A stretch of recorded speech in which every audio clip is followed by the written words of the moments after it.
Depuis toujours, les mascottes de 30 millions d'amis ont été des bergers allemands. Il y a bien sûr eu Mabrouk, Mabrouk Junior et Mabrouka.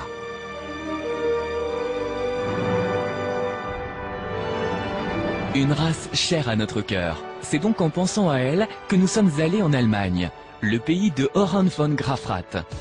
Qui est-il? Eh bien, c'est le tout premier berger allemand. Il a été inscrit au livre d'élevage allemand en 1898. Retrouvons justement une fan de la race, Yvonne. Immuablement, elle débute sa journée par une longue promenade.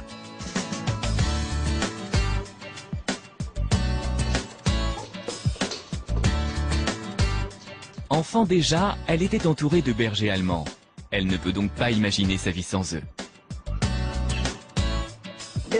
Je dirais que le berger allemand est le chien de compagnie idéal. Il est équilibré, on peut l'emmener partout, il est incroyablement fidèle, il aime les enfants. Et en plus, il est sociable avec les autres chiens. Alors pour moi, c'est le chien de famille parfait. Son nom officiel est Essel von Batu, mais sa maîtresse l'appelle Aïka. C'est une femelle particulièrement jolie. Alors Yvonne en a fait une belle de concours. Grâce à Aïka, je me suis décidée à participer à des concours afin d'évaluer sa beauté. Mon ami Yann, lui, passe des examens avec son compagnon pour qu'il devienne un chien de garde. Ici à l'entraînement, la beauté n'est pas primordiale. Le berger allemand est un chien multidisciplinaire. Il est aussi à l'aise dans les services de police, les douanes ou la sécurité. Certes, c'est un surdoué, mais il lui faut aussi beaucoup d'entraînement.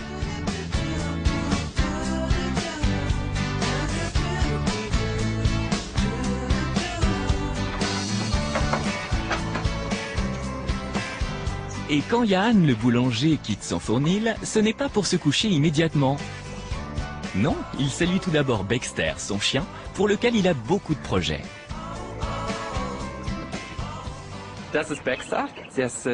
Voilà Baxter, il a 7 mois.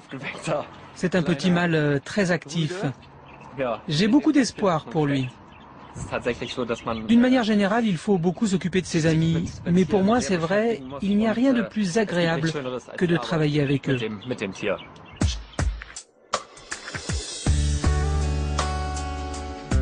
Yvonne et Yann vouent leur existence au berger allemand. Régulièrement, ils font le tour des éleveurs de la région afin de dénicher les meilleurs chiots.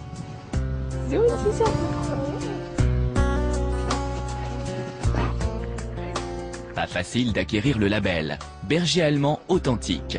Il faut satisfaire à des critères sévères.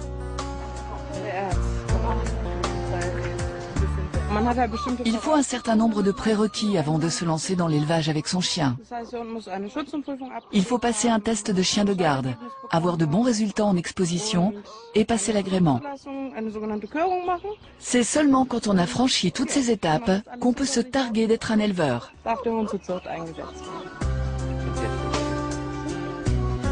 Petit jeu, si Yann devait choisir l'un de ses chiots, comment ferait-il sa sélection ? Il est évidemment important de connaître leur lignée, pédigré, provenance des parents, de faire attention à sa robe, à sa résistance à l'effort, mais en fait c'est surtout une affaire de préférence personnelle. Pour ma part, j'observe comment ils bougent, leur comportement à l'extérieur, dans le jardin, leur comportement avec les humains, et aussi c'est très important avec leur mère. Mais le plus important pour moi, c'est qu'ils soient ouverts et qu'ils respirent la joie de vivre.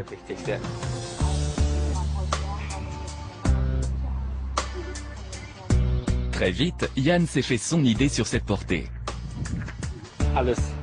Pour moi, tout est parfait. Cette portée me comble de bonheur. On peut constater que ces chiots sont en parfaite santé. Leur pelage est brillant, ils sont bien nourris, ils ont un bon poids.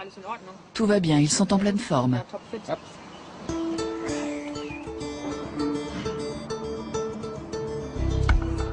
Aïka aussi est en pleine forme et équilibrée. Et ce, grâce aux bons soins d'Yvonne et à un contrôle médical permanent. Il faut dire que beaucoup de bergers allemands souffrent d'une tare, la dysplasie de la hanche. Un problème qui peut entraîner à terme la paralysie de l'arrière-train. Le problème récurrent du berger allemand, c'est effectivement la dysplasie qui se développe chez une majorité de bergers allemands. Malgré les efforts sans relâche des éleveurs, beaucoup ont ce problème de la colonne vertébrale et de la hanche. Pour le docteur Andreas Koppe, vétérinaire, le berger allemand est aussi un chien qui doit être parfaitement éduqué.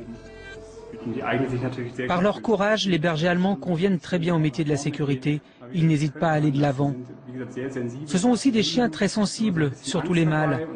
Alors, comme il y a toujours un peu de peur dans cette sensibilité, et que la peur et le sentiment d'être agressé vont ensemble, eh bien, s'ils ne sont pas bien canalisés, c'est effectivement un chien qui peut être agressif et attaquer. Avec un chien comme Aïka, nous n'avons pas ce problème, bien entendu, car elle a été très bien prise en main. Dès ses premières semaines, elle a eu beaucoup d'attention. Elle est très câline, comme ils le sont le plus souvent.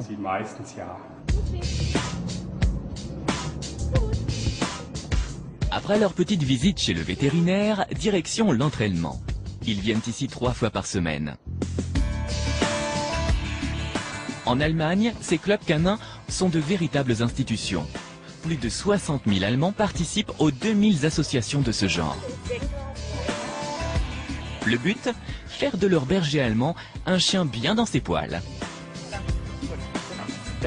Maintenant, fais-le venir vers toi. Oui, très bien. Il est assis un peu de travers. Ouais, c'est mieux comme ça. Tu peux le féliciter maintenant.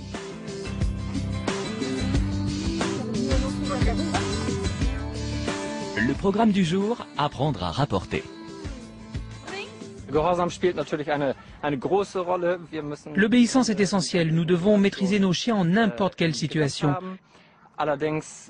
L'exercice du jour est un travail d'équipe, c'est-à-dire que c'est l'équipe qui est notée. L'harmonie entre le chien et son conducteur est essentielle. Le plus beau, c'est quand le chien danse à côté de son conducteur, et non pas quand, surentraîné, il marche d'un pas rigide. Et oui, fini le dressage un peu, voire même très musclé, qui a autrefois donné une image négative de la race. Désormais, l'essentiel est une parfaite harmonie entre maître et chien.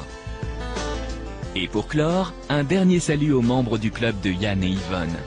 Eux aussi ont dans leur cœur ce chien d'exception que tous les fidèles de l'émission chérissent.